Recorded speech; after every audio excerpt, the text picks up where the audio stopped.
Bonjour et bienvenue à nos programmes Evi Matin, chers amis téléspectateurs. Nous voilà encore à une nouvelle édition d'Evi Matin, auquel nous allons encore une fois prendre votre temps à travers ce merveilleux programme où nous allons tout simplement co-animer avec ma consoeur, Madame Esther Velama. Et nous allons encore une fois participer à un moment intense où nous allons continuer à voyager à travers cette émission dans différentes parties de la République et voir à l'étranger, pourquoi pas, avec cette merveille. Restez scotchés et vous allez passer des bons moments pour la suite. Merci encore une fois de faire confiance à Evi TV. Nous sommes là pour un très bon moment. Notre programme de ce jour se confirme à travers l'insalubrité dans les différents marchés, où nous allons vous présenter un aperçu global de ce qui se passe dans les différents marchés. Et je suis convaincu qu'avec ma consoeur, nous allons tout simplement développer cette réalité que nous vivons à Kinshasa depuis un bon moment. Madame, est-ce que yo pour mon yango zanengoanate, moi ba wenzela biso tozala moi ba difficulté belé ya ko maintenir propreté. Bourgmestre azo se plaindre, ba tu peux azo se plaindre alors responsabilité à mutezoye banate. Mon yango ndeni. Bon, merci monsieur Joe.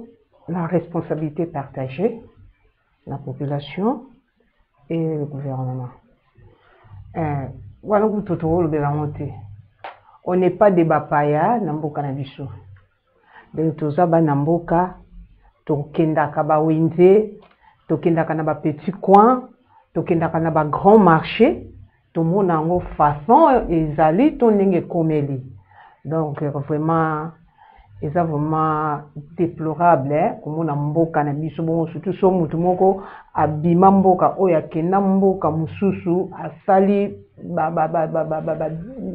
des années retourne na yetanga koyo bomemie obi wenzo tanga mona akamwa donc vraiment akamwa donc ezali kambu moko o toujours sepela nango te, c'est pourquoi toujours ya poto loba to yeba vraiment na kosunga na nesike wana. Effectivement, on a constaté que personne ne veut s'assumer, personne ne veut prendre la responsabilité à Makamboyo. Population n'angambo la bango topé ba vendeur, oyo ba tondi na ba wenze, ba boakeli l'état, ba lobi to futaka ba mpako to pesa ba taxe na biso ba au Congola mo mbonga ba taxe, ba salongo, il fallait servir pour na ko nettoyer wenze consort. L'état de son côté, alobi a tché ba structure nyonso en place, mais ba vendeur ba zo respecter ba structure il y a des poubelles, il y a des endroits auxquels salité, tout ce qui parle d'ordure, mais bah évoluer dans le sens ils sont tout le temps en train de faire les choses à la manière. Et moi, je crois qu'il y a des alternatives à la solution. Nous pouvons tout simplement réfléchir. Nabino et Longo, pour tout le monde, ni tout ça là, pour tout réhabiliter. N'oubliez pas, un grand marché, bah où tu peux comme ultra moderne. Alors il faut la structure, il faut maintenir en eau propre et à la mise en place. Voilà pourquoi important c'est un sujet dans le Tonga Lelo pour te relever là. N'engeni n'essayez de préserver bijoux à la monnaie des grands marchés, n'est-ce pas, madame? Oui, si. Donc vraiment, là, coup de chapeau dans le gouvernement, c'est vraiment un bijou. On le dit, c'est vraiment un bijou. Mais aujourd'hui là, nous disons que c'est un bijou. Alors que le lendemain, on change de langage, to éviter to bengango celui to loba sous ce communé par rapport il y a ndenge to koyeba na ko entretenir ango le suscité là vraiment ezala soni mingi ezala soni comme on a kende likambo bo applaudir ango lelo et lobby bo komisu ko lango eza soni vraiment eza soni kaka yo muto tomboli mutu peka yo ka mutu ano tombola ke o kaka yo mo mutu ano zongi poza susu okitisa mutu wana donc vraiment ça pinza soni makasi. Voilà pourquoi nous allons tout simplement essayer d'interpeller les services de l'assainissement dans les différents aspects administratifs auprès du gouverneur, ba bourgmestre ba kozwa ba engagement na bango ba kota en communion avec ba usagers. Il y a un marché, voilà, effectivement, va trouver un compromis réel dans le sens de pouvoir donner la solution parce que un environnement insalubre n'est pas un environnement où les gens peuvent venir se procurer certains matériels, pratiquement dans le sens de l'agroalimentaire, comment mutaroya osomba biloko rolia na esika o deside mona na geza fulu et aux impossible mutaroya o se limiter à l'obino. Et voilà, c'est parmi les choses qui nous arrivent parfois à avoir différentes circonstances de maladie. Ils ont perdre consommation à travers la santé à Batou. Perdre santé na bango. Voilà pourquoi nous sommes la gouvernement à ville à travers le service d'assainissement à la qui ça par exemple initiative cohérent où les bourgmestres vont adopter où ils vont permettre que tout le monde a des résultats dans son soin. Qui n'est pas oui et kobonga avec des résultats qui n'est pas il n'y a pas mbaté et wenze. Et ça ici où la grande majorité de la ville de Kinshasa va concentrer mikolonioso batu bautaka de partout ko somba biloko. Voilà pourquoi vous allez bien la structure ou l'assainissement et fonctionner correctement pour nous repérer la solution à Bawenze, n'est-ce pas, madame? Monsieur Joe, n'a fait qui, tant au bil kampuki ne bonga, c'est juste un slogan, comme tu m'as dit, kini bopeto, kini bopeto, kini bopeto, en tout cas, vraiment là. Bopeto, qui n'a ngobila. Là, bon, tout le monde a kaka. Totala kaka na musika kine bonga ezo bonga tout monde ande ko bonga nango par rapport nde to ya ko lobela ngo kene non kini penza baloba ki balaka ki vraiment que maintenant là ça va.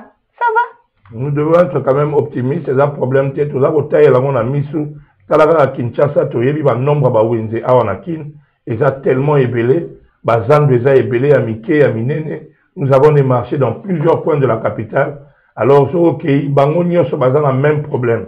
Mais ce qui nous étonne et qui nous épate, on a l'impression que l'administration des différentes communes, des quartiers de bureaux, récupérera régulièrement la taxe sur prétexte que va ménager l'environnement. Et puis, on peut usager à maman ou teka. Tout le culture, il y a salongo. Vous voyez, il y a binomo bolingo n'ensika bozali. Et ça dit que vanda. Yoano Zaliga Bokene na yango lolenge yo lingi et lobi roganga ke tala environnement est comme bizarre, environnement est comme insalubre, toujours bandingen sur parce que la saleté plus égotonda, plus c'est comme incontrôlé, plus c'est comme bébisa bâtiment topé, construction sali pour la wenzelette, grand marché de l'eau et ça bijou faut te préserver yango. Voilà pourquoi toujours lancer mbela ogo ne bandeli déjà, bandingen ya restructurer salubrité dans le secteur, il y a grand marché pour tout maintenir en haut dans une dimension à qualité au dans la continuité. Et ça, le madame Esther. Oui, et ça, pensa le linguana. D'ailleurs, moi, je félicite en passant le gouvernement l'initiative Nabango par rapport il y a administratif, il y a marché. Vraiment, j'ai aimé ça. J'avais entendu, il paraît-il, bon, il y avait un marché dans la commune Morobo, dans le Kombote. Maintenant, on a déjà boyé, on comprend déjà où on est dans le lobby là. Babi, où on avenue wana, direction wana, où il va Wenze. Fallait salama depuis et banda ko salamate à cause de Wenze wana.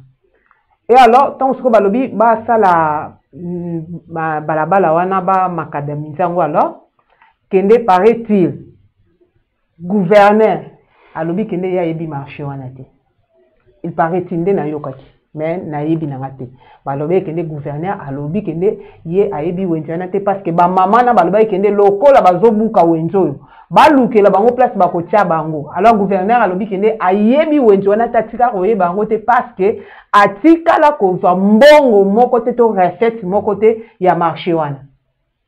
Et pour aujourd'hui soko ke na commune wana o l'équipe place wana okuta wenzo wana ezate donc ba osala nzela donc ezaki pena foki o commune na wenzo wana et surtout comme vous les bêtis wana place o tsali kolote message oza na place ya kotia likolo te salite oyo wapi omona pe kaka bamama baoteka bandunda bamatembele kaka likolo wana deki vraiment lisuko talobi na bilo toliaka deki boye penza pasi mna soni na mawa so ke suna wenze mususu ke na loba. Vraiment, effectivement, vous avez raison et nous allons continuer à interpeller les autorités administratives de la ville, du gouverneur au bourgmestre pour que nous puissions tout simplement les accompagner également en leur donnant les conseils qui vont tout simplement donner solution, parce que nous ne critiquons pas seulement à EVTV, mais nous donnons également des conseils, nous apportons les alternatives à la solution. Comme nous l'avons dit, c'est une histoire qui peut être tout simplement mise en exergue par le gouverneur, les bourgmestres, avec les usagers des différents marchés, les administratifs, pour trouver solution, et ça possible, et tout ça convaincu que dans un avenir très proche, la solution que je vais mettre bongo, wana, toujours pour tambalamoko, na processus wana, tu es que la solution malamu, et que je vais mettre. Toko koma na bino elongo, merci Nene Bolandi, aspect oyo, et toujours que ne bongo, la deuxième élément na biso, oyo ezali bongo, instant de gloire, oyo biso nyonso, toko landa yango elongo, na concert nangai, Esther V. Lama.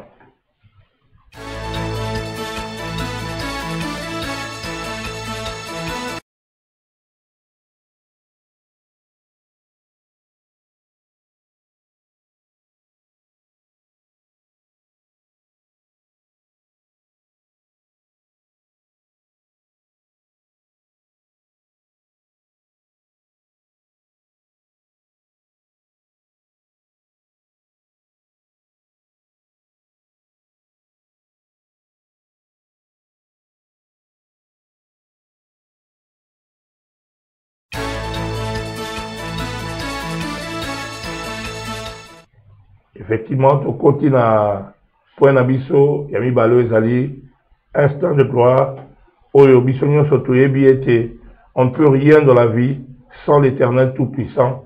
Nzambe ne mokeli ya nyonso, yende abongisi nyonso po nabiso. Voilà pourquoi nous sommes toujours en train de vivre selon sa volonté, parce que l'Éternel nous a créés avec cet objectif de vivre et de marcher selon sa volonté. C'est tellement important de mettre toujours l'Éternel Tout-Puissant au premier plan, parce que sans lui, nous ne pouvons rien. Je veux tout simplement vous dire une chose qui est tellement importante. Vous devez savoir, et c'est dans ce sujet d'instant de gloire, nous sommes rachetés pour opérer dans le surnaturel. Le surnaturel est une réalité, et Dieu nous a rachetés en Jésus-Christ pour que nous puissions tout simplement vivre les merveilles sur la terre et nous rendre au paradis avec une vie meilleure sur la terre ainsi que pour l'éternité. Voilà pourquoi na tongo toza kolobela yango, et que yo esengelo comprendre que omi kelate nzambe ndakelayo. Et Dieu t'a créé avec un seul objectif, marcher selon sa volonté, être dépendant de lui. La Bible nous dit dans Romains 8, 29, 30, car ceux qu'il a connus d'avance, il les a prédestinés à être semblables à l'image du Christ, afin que le Christ soit le premier-né d'entre plusieurs frères. Ceux qu'il a prédestinés, il les a aussi appelés, justifiés et glorifiés. Et les Nzambe a prédestiné déjà kala, pour la kembo, pour la gloire, a prédestiné pour mon kileo que la mawa, mais a racheté pour dominer, pour régner. Et c'est possible quand tu marches avec Jésus dans sa vision, dans sa direction divine, Nzambe va faire atteindre au sommet. Voilà pourquoi dans mon kilelo, c'est bien.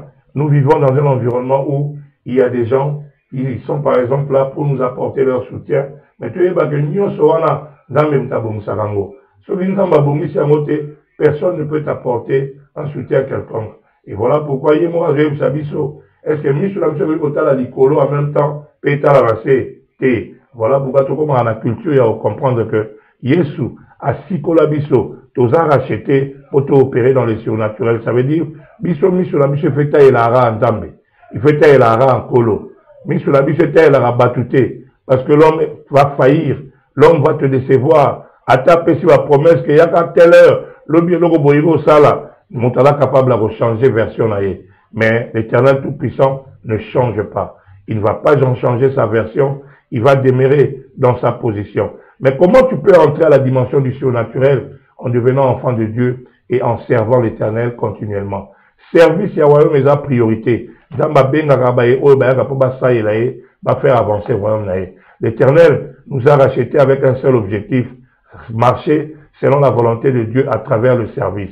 Surtout que dans Exode 23, 25, 26, lui-même le dit, vous servirez l'Éternel votre Dieu, il bénira votre pain, il bénira vos eaux, j'éloignerai la maladie du milieu de toi, il y aura dans ton pays ni femme stérile, ni celle qui avorte, et je remplirai le nombre de tes jours. C'est-à-dire, nous mettons à Kelio, à un but, un objectif précis, ou à Yebi, ni Niyo Kosala. Mais pour y dévoiler au secret, oyo tobengi vision direction divine esengeli omivandisama na présence na ye esengeli ocomprendre que ye nde efwa guide yo esengeli osalela ye nzambe abengaka kaka basali oyo bakoya mpo baconnecte baperdu baâme perdu na yesu masiya yango nde priorité ya boyei na biso yango nde priorité ya kofandisama na biso. Voilà pourquoi il est toujours important mingi balobaka par exemple aanga nasambelaka nanga na ndako aanga nasambelaka nga moko aanga na non parce que l'Éternel nous recommande d'être continuellement dans sa présence à travers l'église, à travers sa maison.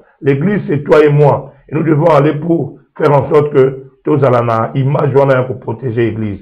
Voilà pourquoi esengeli tokoba na rythme wana oyo nzambe azoyebisa yo nanga tovandisama po yesu alobi yango ye moko alobi yango que je bâtirai mon église Matthieu 16:18 et que les portes de séjour de mort ne prévaudront point contre mon église. N'est-ce pas Esther? C'est la réalité. Oui. Effectivement, yango moni biso nyonso to comprendre. Nous avons un créateur to fandisama la présence na ye. Seule la main de l'Éternel peut nous accomplir notre destinée glorieuse établie. Loboko mutu moko yoyi kosala yango te.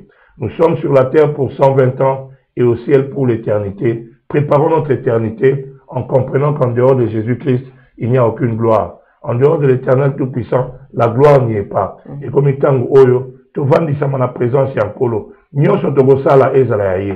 Et wana ezoloba na mutu nyonso, ezoloba na ba dirigeant, ezoloba na ba membre, ezoloba na batu nyonso dans la société congolaise mobimba pe mondiale nyonso que la place du service du royaume est une recommandation, est une normalisation, est une réalité. Yango moni, tout le monde a même la Bible, bateau, très occupés, mais ils ont servi l'Éternel. David était roi. Et en 40 ans de règne, il n'a fait que donner des solutions en Israël. Et David a travaillé continuellement pour Zala. 3 fois par jour dans le temple, pour la centre de la colo, pour ça et la épée, pour Sambela, pour être mon Kylian Zambe, Zambe Amemangon en Dengue Yemoko, à ce pays pour ça, la Yango Esther. Et comme il je suis convaincu que pour la chrétienne, le Rolangaï, et comment tu penses dans l'activité à monter? Oya tambola libanda ya nzambe oya yebi esute oya yambi esute piazo mene vina ye na ndenge ya lingi. Monsieur Joe, pardon, non répondre à une question, mais juste il faut répondre. Monsieur, pardon, Joe, regarde la caméra. Ne me trompe pas. Ne trompe pas aussi les téléspectateurs. Effectivement. Ouais, pasteur. Oui. Ouais, pasteur. Alors, pour sentir, hein? Pour sentir, il y a Joe, na la dame de fer, na femme trésor, n'est pas rien à commenter. Na mon angelo on le Joe. Parce que nous, le propos de l'exhortation, oyo. Na mon lo ko accepter. Les pasteurs à lobby, à yo mundi, yo bakisa. Ba lobby, libanda na Yesu. Izate. Trésor à malamu libanda na Yesu izate. Gloire à madame pas en dehors de Jésus, exalté. Tout le don du Seigneur. Et ça va venir pas né. Ce que je peux te dire. Parce que pasteur, n'a pasteur, n'a bino, n'a pasteur te, n'a nité, n'a l'obné, n'a bino. Aujourd'hui là, qui pasteur, hein. Vous avez senti. Joe, vraiment, en tout cas, vraiment. Mais ce qui est vrai, c'est que et sabo moinayo pa Yesu makia, Yesu atambu sabo moinayo, pour libanda Yesu kembo ezalité. Moini satana azoko rôder tout autour avec objectif ya ko bebisa. Bible le clairement dans Matthieu 6:33 cherchez premièrement le royaume et la justice de Dieu. Et toutes ces choses qui les ont fait la dame alors yo comprendre yesu ndazala nzela na yo yesu ndazala bomoyi yesu nde akamba bomoyi na yo azala fondement na yo fondement ya nyonso moboko joye na bomoyi na yo pe akoyeba kotalisa oyo ezali nzela ya bomoyi pe okoyeba tina nini yo kelama etango kokota na yango tobengaka vision et direction divine ya Nzambe, la gloire est établie. Parce que lui-même, l'Éternel Tout-Puissant, va assurer les révélations, va assurer la grande foi, va assurer tout ce qui constitue la profondeur de la spiritualité. Parce qu'à Toboï, la spiritualité reste la clé maîtresse des bénédictions sur la terre, et que c'est la profondeur de ta spiritualité qui va aussi déterminer la dimension des bénédictions que l'Éternel va déverser sur toi. Alors, comme Andalelo, Tambola et Longona Yesu Masia, Pe Nzamba va continuer, comme il monte Salabo Moïnayo na yango, Otonioso, prière na yo ya poko lelo so kenandaku, Okangi miso bondele, Okangi porte ta chambre na yo, Bandi Osambe Lolobi, Ikolo, détruit toute forme de sécheresse spirituelle dans ma vie et continue à m'accorder la grâce de marcher dans la lumière de ta parole. Bananzambe Nyoso Bayambi, exhortation à Tongo Lelo, Oye Salaki Bongo, instinct de gloire na biso, Yesu azwa lokumu, azwa kembo, pe azwa masanzoli, tokozonga lisusu pour la continuité à programme na biso, ndenge tozoko bana yango. OK.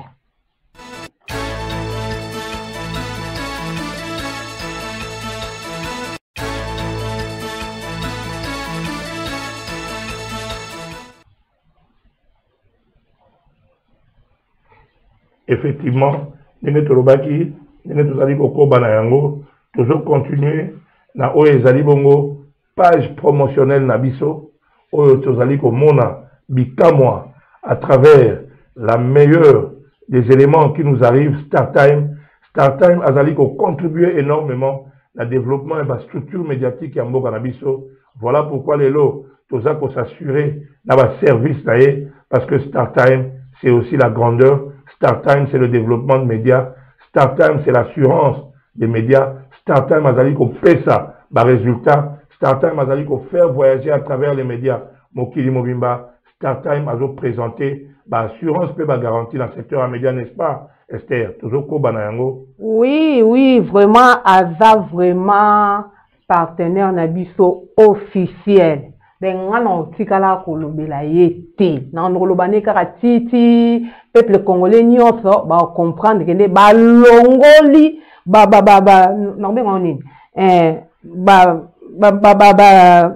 autant to banda kola zeki mama soki azolamba ake auti wenzi abandi ko puna mo ba biloko abwaka ya mabio wana yoki loko chango osali mo ozi boîte à tomate o basali lo mo nzungu ngale ba banzungu ma yoto wana bon eza lokwa ba décoder ma yoto wana bozanga wana banda kuna bino bo bimisa yango bo kende kosomba StarTime ndena luba effectivement StarTime donc bana posa na yango parce que kuna ba programme nyonso ezaka unisa pour na bana et surtout que des bana na biso baza na vacances donc ba profiter vraiment na vacances na bango oyo sombela bango StarTime de ba dessin animé eza kitoko donc nani oyo eza kende po et comme na ba décoder mususu eza ba dessin animé mususu ele kakuna ba dessin animé na pe komi ko initier bana mais na StarTime ezati effectivement la StarTime toujours développement et médias à tous les niveaux. Oui. Nous avons la perfection au baye na yango et que nous scotcher bana na biso les bana bagende ko tambola bana ba otika na ndako bazali branché continuellement na ba programme na biso na ba programme au StarTime azali ko diffuser le décodeur na bango ezali vraiment na ba kumoko appréciable o ezali ko en conformité na pouvoir d'achat ba congolais et nous avons convaincu que binope aujourd'hui à bino déjà vous s'en procurer StarTime pour la continuité. Il y a un programme, Kobo Salate, c'est là-bas dans StarTime, Joie Télé, c'est là-bas dans décodeur à StarTime, Banaba Koba Kokende, c'est là-bas programme pendant les vacances, et nous avons assuré que les enfants à la conclusion de vacances vont tout simplement remercier les parents et toute la famille, sera reconnaissant aux responsables de la maison, oui. Pour cette initiative, voilà, comme StarTime Nagatandaku. Donc, aucune maison sans StarTime, porte à porte StarTime, ndaku na ndako ebenda StarTime na yango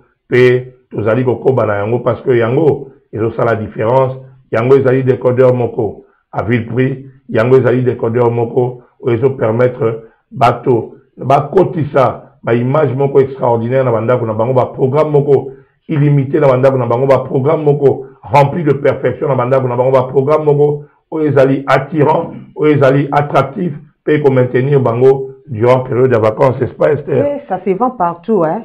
Partout, et si quand on a shop nyonso, okutaka ba shop ba nini wana nyonso na ba bikalungu wana banjungu ma yoto ezali kende yo kende ka so tunika StarTime o erezanga na ngote ou soit oyepeka na direction na biso na chaîne na biso Evi TV ozo pe StarTime donc ezoteka ma partout abonnement na ngope eza nango et le mot est ma capacité. Donc, ils ont encore OCP en anglais vraiment. Voilà, OCP en anglais, start time, tout le monde qui est en anglais, puis nous a convaincu. Bino, nous sommes au Tchang, on a raté Vanda pour Bino. Et au même moment, de continuer la continuité à programme avec Infosport, Instant Sport, Evi Sport, Portion Nayango, Natongo Lelo, tous allez comme on a activité sportive et les Canavilobi. Et nous n'allons pas tout simplement oublier le sport roi qui est le football avec le mondial de club. Il y a eu un très grand match, série à la demi-finale et bandit. Bandagi déjà lobby, la Chelsea qui a battu Fluminense du Brésil 2-0. Et la surprise, c'est que c'est un ancien joueur de Fluminense qui a été formé dans ce club, Joao Pedros, et qui est allé jouer en Angleterre à Brighton et qui a été recruté il y a à peine quelques semaines par Chelsea. Et voilà, premier recrutement, premier match titulaire, il brille avec 2 buts. Je suis convaincu que là, il y a Jackson, le Sénégalais, comme on a déjà un peu fébrile parce que démonstration en brésilien en lobby, toujours activé que Ndegonabiso, Jackson a travailler encore plus parce que la concurrence est devenue rude. Chelsea s'est qualifié en finale du mondial de club et également il y a un match aujourd'hui qui se jouerait exactement à 20h. Madrid, Real Madrid qui va être opposé au Paris Saint-Germain pour l'autre demi-finale qui va tout simplement amener la personne gagnante à rencontrer Chelsea en finale. Na Ebisios Esther et Zambutu Mutunapo Kwalelo, Batera Segotonda pour le match à Real Madrid Paris Saint-Germain. Na Ebi ba meloman congolais, balingaka yango pe bakosala elongo. Ngape na okendeka mbango kuna taka Real ninga bete supi ba kwesi supi ba boma ye supi ba fa nini na otana ngaka ndeka Real akokweya neka bonga no fa. Effectivement na Real pe na fa. Effectivement avec Start Time kana to lobby to kolanda yango mobimba Start Time azomi mabiso elongo ba match ko mona malelo to kotala yango mondial des clubs ezapé suivi na Start Time to kozwa yango pe to mona yango lelo Madrid azobeta na PSG. Opinion est à partager. Public congolais va vous aller belé pour la la match. Tout ça convaincu lobby les 2 finalistes. Il y a mondial de club.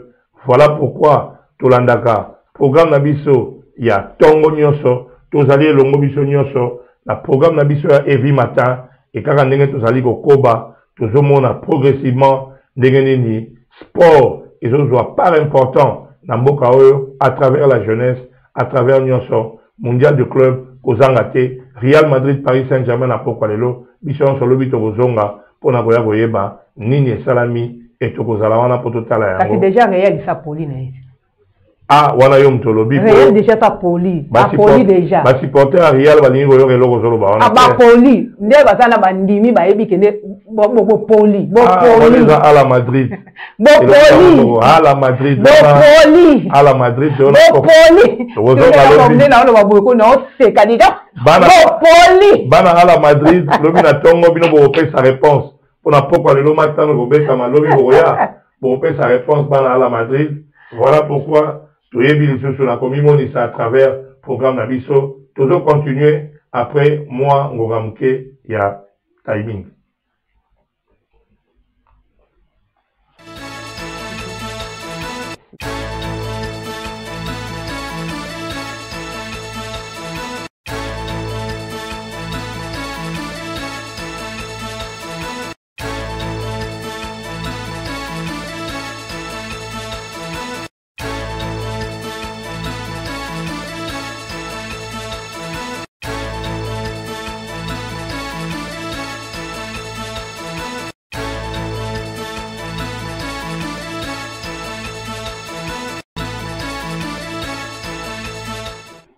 Salut les amis, bonjour et bienvenue dans votre rubrique Bambino. Moi c'est Yaya Glody, j'ai le plaisir de vous présenter, je vais vous tenir pendant 5 longues minutes et ensemble nous allons faire des découvertes, nous allons aussi avoir des leçons, mais aussi le plus important dans tout ça, ça sera le moment de l'histoire, hein. Aujourd'hui, je vais vous conter une histoire et ça sera l'habitude le long de cette tranche que Maman Marceline et le concert de Maman Marceline vont vous présenter, entre autres Madame Ghislaine, Madame Gloria Bambi et Madame Esther. Et c'est ensemble avec et nous allons passer de longs moments. Étant des bonnes mères, ils se sont dit, tiens, Les enfants vont pas rester comme ça. Yaya Glody, toi tu viens, tu vas tenir les enfants en compagnie pendant 5 longues minutes et je vous demande de vous asseoir. Tu es à la maison, c'est Yaya qui tient le télécommande. Tu demandes gentiment, Yaya, laisse d'abord que j'écoute l'histoire de Yaya Glody. Pendant 5 longues minutes seulement. Si c'est papa, tu demandes gentiment. Hein? Vous m'avez compris, si c'est papa, vous demandez aussi gentiment. C'est maman. Et si c'est vous-même qui avez la télécommande, ayez la gentillesse de le poser. Et puis, tenez-vous comme un bon enfant.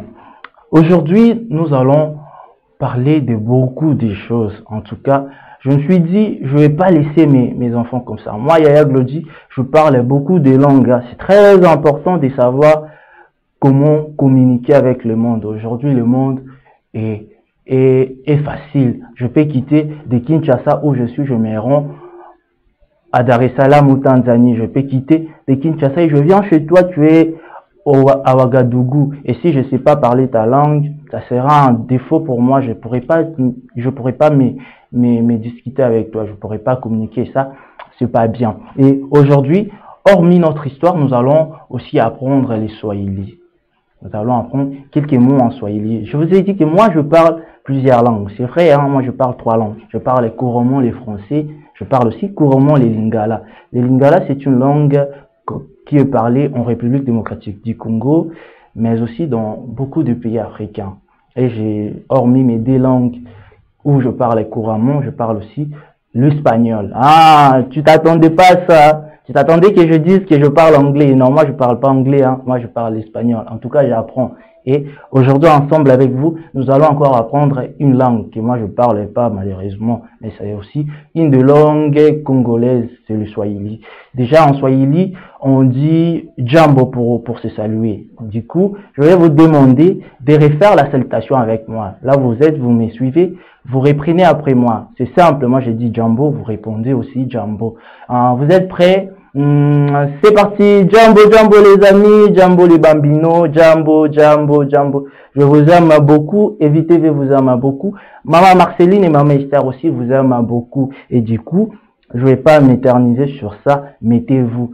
Dans la tradition plutôt congolaise, pour ceux qui ne sont pas congolais, ils vont pas comprendre forcément. Voilà pourquoi je me suis dit, je vais vous expliquer. Tiens. Dans notre tradition, quand un conteur vient ou un griot, ou encore un yaya, parce que chez nous, moi j'ai acquis les histoires que je vais vous partager le long de cette rubrique par des yaya, par des mamans, par des grands frères.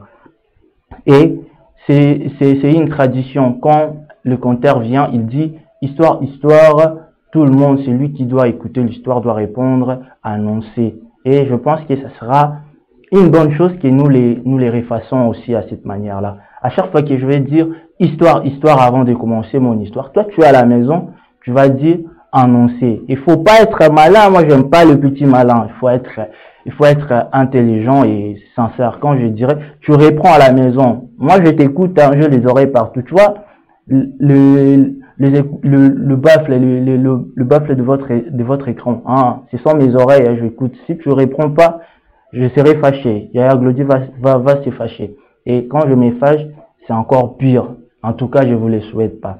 Donc, nous commençons. Vous êtes prêts? Histoire, histoire. Ah, mais t'es pas gentil. Tu les fais pas bien. On reprend encore. Histoire, histoire.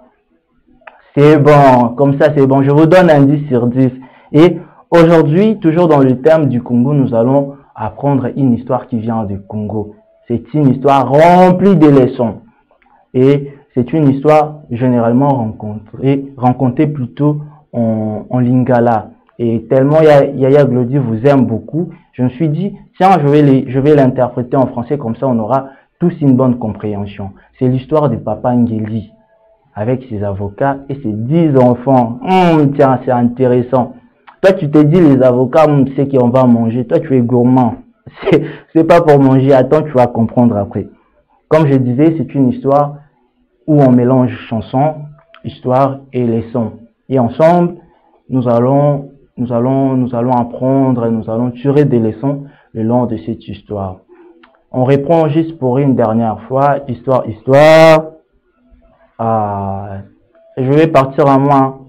Yaya Glody t'aime beaucoup et toi tu fais le malin.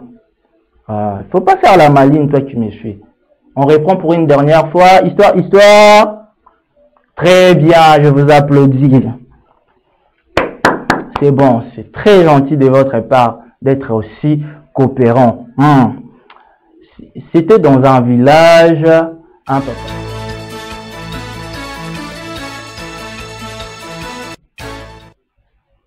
Très bien, instant Bambino. Kaka ndenge tu évolué, bana ba sepeli, bazana esengo ebele. Ndenge nini bamoni pe ba apprécier yango. Alors Esther, omoni te que to meki ko kotisa bana na moi opportunité à bango pe ko ça dans la gaieté ce matin. Joe, vous avez déjà un problème là bana wana. Bien sûr. Les bana, au moins moi nana o azutala wana. Asa silitaki. Azalaka trop férié. Plamedi, comment est Plamedi? Bon. Plamedi là, naïb n'a pas payé été. Mais Plamedi wana yé avant nakalanda et vie matin, surtout ceux comme dans le temps il y a Bambino. Il y a Glody avec ses enfants. Si vous tant bandi ko landa mo déjà asa boka dine télécommande. Tine nga vengi bonga landi boy. Ba bengi ko benga pa maman na bango. Plamedi viens, il y a Glody est là, Donc Plamedi, c'était pas moi, hein? C'est Papa Joe, hein? C'est Peli là. Ouais, mais là, à Peli. Pour y avoir si, au cas où on a tabou. Waouh! Vraiment, Plamedi, en tout cas, nous allons tout simplement à la fin de cette année, pourquoi pas qu'on réserve vraiment surprise pour la Plamedi, pour mon ici fidélité, encore une fois, vraiment, c'est très bien. C'est très bien, en tout cas, toujours Banayango, insalubrité, n'est pas le bien marché na Wenze. Effectivement, ils ont un vrai problème pour la société. Ils ont un vrai problème dans Mboka, parce que Bissika va Congolais va au Mabilo, que c'est à la propre. Bissika va Congolais va aller au Somba, tout peut se procurer. Surtout, le lobby bien, dans l'agroalimentaire, fait la très bien protégé, très bien maintenu, très bien conservé, surtout dans un environnement, il y a sérénité. Est-ce que Wenze la Bisso, enfin, pour une fois, tu croyais que dans la dimension, il y a Kolongola, insalubrité, pratiquement là-bas marché, nous sur la ville à Kinshasa, c'est une volonté, et la volonté administrative du gouverneur au bourgmestre, Soki, Salisi, Oyezali Bongo, prise de conscience à Bango respectif, et Bandimi, avec une volonté politique, atteindre l'objectif, voilà, quoi atteindre en Ouest, c'est ça possible. Oui, quoi atteindre en Soki vraiment, Bazui en vraiment, même pe balandeli suivi en Makai. Tout le banon, il y a salon, tant on parlait d'insalubrité, insalubrité, mais vous avez. Tu as vu, tout le monde dit que cola, bisobano, tu bois, termina, elle tanga tata, wana pina, ba, on boit la tata, mobutu. Tu as vu chaque samedi, au capena babi, bo tanana nou te, bo te kate, ba boutique que fungwa mate, ti air précis au bate saka. Salon, au cap vendredi le soir, chef d'avenue, ba chef du quartier, bazo belela. Mukolo lupangu, lobby, bima sala salon wa lupangu na yo. Oko bazo belela. Boti na bakwe ba momoni so anda teka na coin. Bo bimisa mesa te. Bo bimisa mesa te. Wenze, soko ye 8h, ozono wenze te. Parce que e wana nyonso bazo bongisa ba osala salon. Ba konzie salon wa wekenda wapi. Omoni suka yango, suite yango ya. Tala ba wenze bo. Tout le monde tout dans Wenze ya Gambela. Marche, on marché, maman et pengue. Kala, voilà l'appellation à Kala. Ya Kala, bomoni, na ebisabino. Na année indépendance, tout ça, on le tout ça n'est qu'une différence à 5 ans. Na yebi maman pengue, mais yo bien voté. Wenza Gambela. Kota ka Wenza Gambela. Bipo signaler na sima vitre le dire surtout ça aucun Éthiopie. Mawa. Donc, salité, solo. Vraiment. Il y a aussi un solo bambisa mai. Donc, solo, il y a sorte nyonso. Na Éthiopie wana. Mais, ok, so que na Wenza Gambela wana, administrateur azawana, ba collecteur, ya ba ticket. Bazawana. C'est tout bango. Oyoka batu ya taxe. Bazawana, ba lekake. Oyoka batu ya service TP hygiène économique service nyonso bozala na ba wenze ba mbongo bokongolaka mais siko tala kaka soro ya wenze wana ndenge ezali na longola na wenze ya Gambela na kena Selembao na bumbu kuna marché révolution wana penza na ebite soso koma kuna jo effectivement na yoka kaneti ya bumbu mais une réalité ezali ete bango nyonso na ba commune na nyonso bazandu na bango eza na salubrité ata moke te sikoyo kutu mikolo bazopema mwa moke parce que toza na ngoma ya mbula te toza na elanga mais tokota kaka mbula awa mama na ngai jo eloko moko ya mabe so esamani eloko ya mabe eza sikoni omoni soko ke na wenzi na ba wenzi wana eza na ba caniveau ba mama pe bateka na ba pembe na ba caniveau non seulement ba mama et des papas aussi bateka na pembe na ba caniveau siko jour so ba iba sali salongo ba kire ba caniveau ba biloko nyonso bo soto nyonso ba salite nyonso ba bimisa wana oli siko service hygiène etindaka mituka po eyaka ko évacuer biloko wana etindaka te yaka ko elongola yango te evandika wana ezongi su na kati ya terrasse tu vois maintenant le mal yango na lobaki responsabilité wana eza partagée solo responsabilité eza partagée puis élément moko très important bamama basali salongo na bapapa na wenze babimisi basalite nyonso bosoto nyonso na caniveau po mai ya mbula ekulaka bosoto wana 1 mois 2 mois 3 mois avant yeba nyonso ezongi na caniveau et tozokende kaka na répétition en répétition tour de Babel à tour de Babel lelo tolembi processus wana esengeli en tout cas bakonzi kobana na gouverneur de la ville na babourgmestre bozwa ba initiative réelle mpona koassainir bazando mpe bamilio nyonso bawenze e yango ekozala malamu mingi mpona kotambusa mboka mpe kozala na assurance ya santé malamu mpona population na biso tokokoba na régie mpona instant capella wana tokozonga lisusu juste après ngonga moke oyo.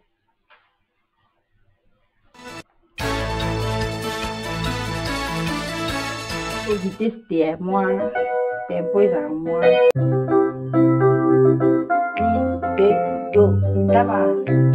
Amba Biblia, Yesu Masia, azali mokonzio, aminga kabiso baleki na ye, na bomengwa papa tokotana katio, mokole bali tokomona na miso, esengo.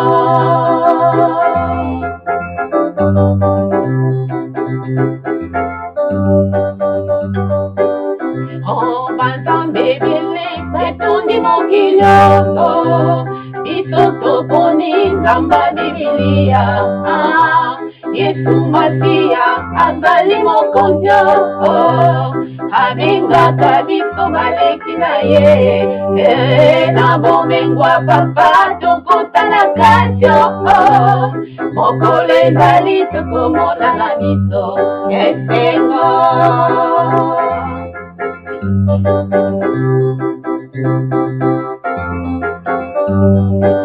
Oh, kolela na yo mama,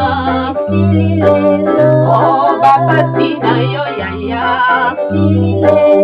oh, minyoko na yo papa, oh, kati nanga, alala kate, oh, ya kati nanga, ani pakate, ya kati nanga, asila kate, tata simbi touche, nanyango asimbi touche, tata simbi touche, nanyango asimbi touche, ona bomoina asimbi touche, ona bomoina na yo asimbi touche, ona maladi na yo asimbi touche, ona nyonso asimbi touche.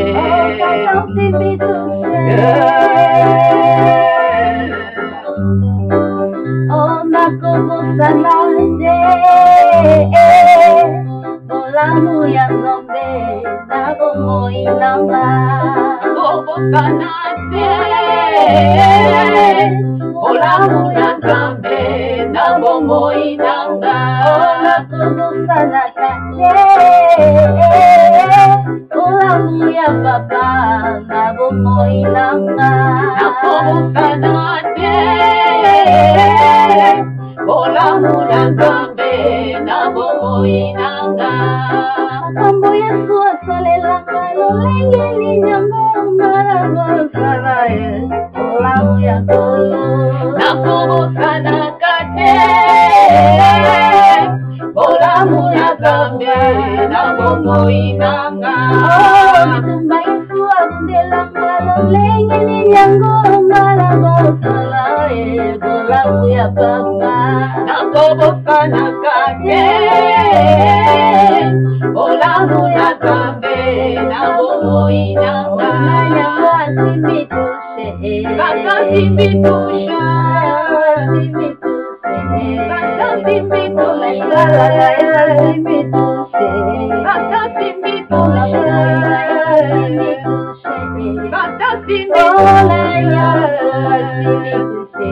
Kaka simbitusha Oh, bila zulu itu kwendi lava mama Bila zulu itu kwendi lava mama Bila zulu itu kwendi lava mama Bila zulu itu kwendi la Oh, naya yang bila zulu Itu kwendi lava mama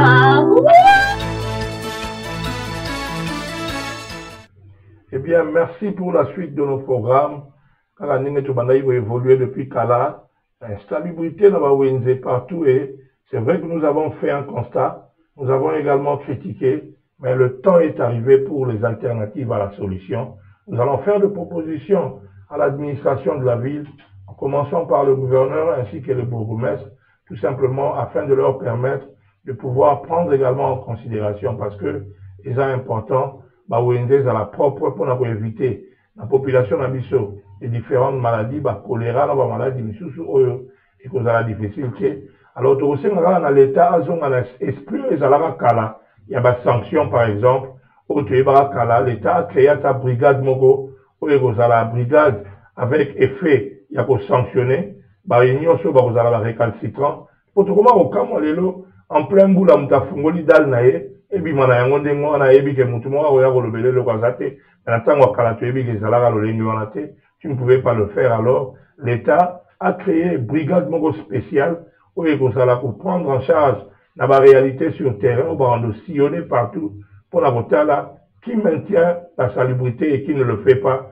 En contrepartie contravention, pourquoi pas payer interpellation, et plus c'est que ça la malolengi wana au PC contravention pour taxer mon montant au fouta parce que vous beaucoup de si quand na wenze insalubre dans la convaincu que Congolais sont une fois deux fois ayambi déjà taxe wana et PCT a dépensé mbongo na ye à cause de maele et l'État ko bongo à travers la sanction comme ko arrêter hémorragie et insalubrité dans la wenze la biso. Et en plus l'État a travaillé dans différentes communautés où bazali ko gérer ba structure nyonso ezala ba wenze bazala ba administrateur na bango o to benga ba responsable ya ba maraîchère ba responsable ya ba vendeur ba responsable ya ba vendeur détaillant ba solana l'État pour ba yeba ndenge nini au quotidien to payer dans la semaine à travers ba salongo ba ko restructurer système on a ba salongo avec efficacité pour porter ba fruit na yango l'espace Esther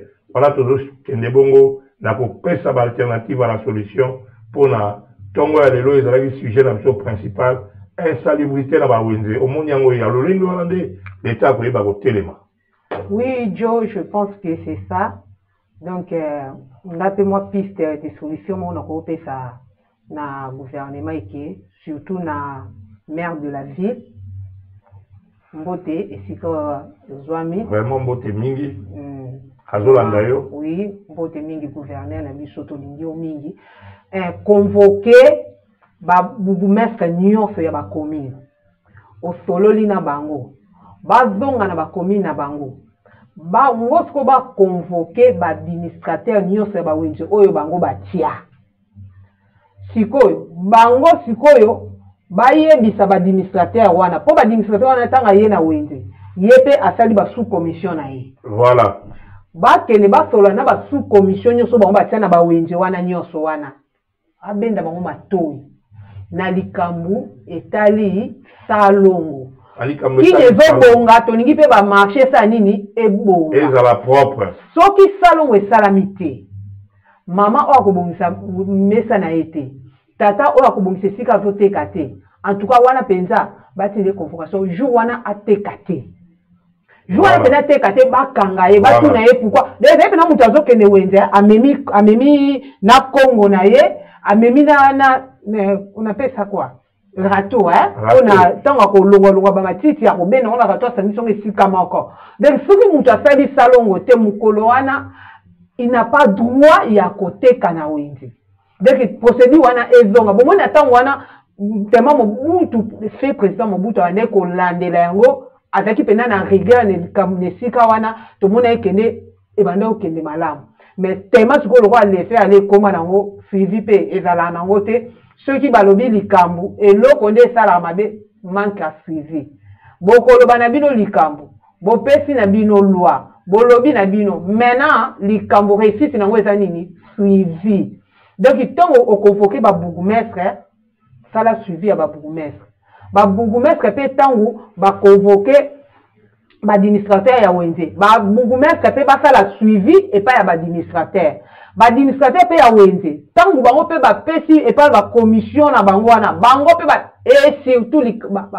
papa likaba ba policier bazana po ba landa batala baza ba agent to benga bino ba agent de l'ordre bolanda ba ebisi bino botala salongo ndeso sama oyoka policier po na ye basala te etali te ye likamuna sani aye ba finir le bon atie na poche obongisa okomba te o sala so nino sala te etali te yelo kwa sa zaki na ye o abike na omema na ndaku ne po ba ne balia c'est tout et le reste nango etali te alors bongo kene to mona kene mboka na biso ko avancer te to ko bandozaka na boso to na boso to bandaka ko loba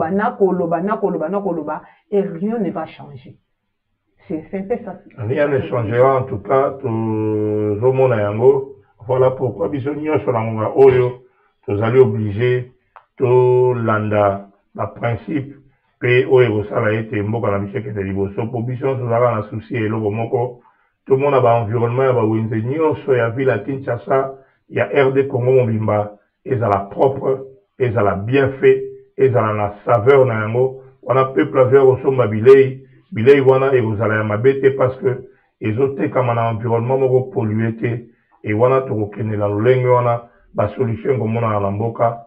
Encore une fois, to si bon na mona biso ya sujet na biso wana to ko ta la page rose o ya mokolo lelo. Tous aïna et belé va nous célébrer journée de fierté pour Nabango.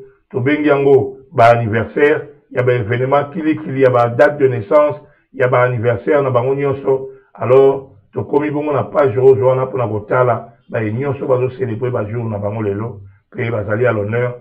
Voilà pourquoi tous allez gaga ko souhaiter bango ba heureux moment passer pour la pas pour se pour la bonne tester.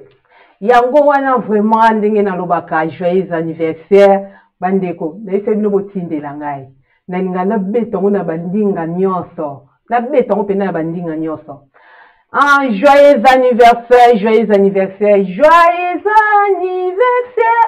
fallait Marceline Zala joyeux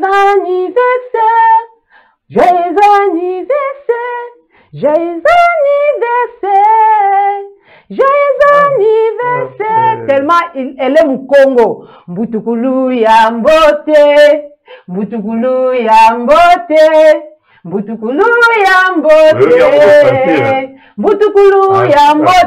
wana vraiment mbutukulu ya mbote et pas ya mon homme sœur, na benga kaye mon homme sœur, c'est ma petite sœur. Yé pena da ki songa na beli et pas beli. Soki ya belinga na beli, donc biso mi balé to fo mi iso l'hôpital. Vraiment joyeux anniversaire mbutukulu ya mbote epai na yo mama Ejeli Sunda Kota ozala su kota te bandali na panjo sango otikala su kota te depuis okoma mama Ejeli Sunda Mandreto Joyeux anniversaire. Eza lelo penza mukolo na yo o penza obotamaki autrement ninga to bengi la catalogue. Catalogue. La catalogue. Ah, ye plan préféré na ye apena mukongo. Mais mukongo ya melo na ebite su ya ndenge ni. Yo ka plan préféré na ye. Ya ninga ka pondu, mabumu na makelele. Voilà. Aussi longtemps makelele eza ya ba pindie o. Voilà. Mais il y a quelqu'un qui makelele donc ezaka ndenge famille biso Nenge Congo pezali manger manger Congo boire Congo vivre Congo vraiment musique préférée na ye yazane alingane ba chanson chrétienne mingi ba musique chrétienne alingane ba profanité couleur préférée na ye eza bleu et rouge alobi sport na ye eza na loisir donc vraiment ya eje mama ya bana tantine ya bana joyeux anniversaire epai na yo de mbotama elamu mokolo malamu santé malamu bonne vue longévité donc makambo ya minene ebele oyo oza nango oyebana kokokisa nzambe ya lola oyo abakisi lo encore une année de plus dans ta vie donc ezala ya pamba te mais ezala penza ya makambo moko ya minene nayebi te nasuka na ngoka olobini samedi samedi na obenga jo to yana na jo kuna samedi jo eza ya oyinda les joyeux anniversaire bo célébrer bo sepela eza mokolo na yo eza ngonga na yo ça se fête ça se déclare et on est dans la réjouissance ce jour mais il faut toujours ne pas oublier okena no tondi nzambe po enda maintenir longévité wana pe okei comme la moi sucré na yo et wana osali yango au célébrer journée na yo yo ko yapeli susu ko célébrer l'année prochaine na mokolo le même jour oyo pour la célébration à mokolo et l'année prochaine au kozala na bomo. Encore une fois merci d'avoir suivi nos programmes ce matin Evi Matin qui a été tout simplement enclenché avec un seul objectif, vous amener dans la gaieté ce matin. Nous vous remercions infiniment d'être scotchés pendant un bon moment, mais ne prenez pas vos télécommandes pour changer de chaîne. Restez scotchés avec Evi Matin qui va tout simplement conclure et continuer à suivre Evi TV, la chaîne de la grandeur. Avec StarTime, nous allons accomplir encore une fois des merveilles. Vous êtes avec nous ensemble durant toute la journée jusqu'à la soirée pour célébrer tous les événements de ce jour avec Evi TV. Merci, chers téléspectateurs. Au revoir et à la prochaine occasion. Bye. Bye, bye, bye, bye.